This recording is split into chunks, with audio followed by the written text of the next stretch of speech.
Վանի ինքնապաշտպանությունը սկսվում է ապրիլի 7-ին եւ շարունակվում է մինչեւ մայիսի 5-ից 7-ը, արդեն մայիսի 5-ին տեղի ունենում հետեւյալը,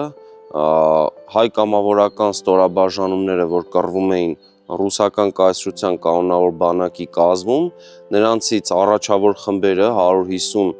հոգի Խեչոյի գլխավորությամբ հասնում են Վան քաղաք։ Այնուհետև արդեն հաջորդ օրերի ընթացքում նոր ստորաբաժանումներ, ամսի 7-ին արդեն քաղաք է մտնում ռուսական կանոնավոր բանակը։ Արդեն ամսի 6-ից թուրքական ուժերը նահանջել էին եւ դադարեցրել էին ռազմական գործողությունները Վանի ուղղությամբ։ Ստացվում է, որ վանեցիները շատ կարեւոր մի բան արեցին, ապահովեցին քաղաքում հայերի անվտանգությունը, սեփական կյանքի գնով, շատ տղամարդկանց կյանքի գնով, մինչև որ ռուսական կանոնավոր բանակը կգար կհասներ։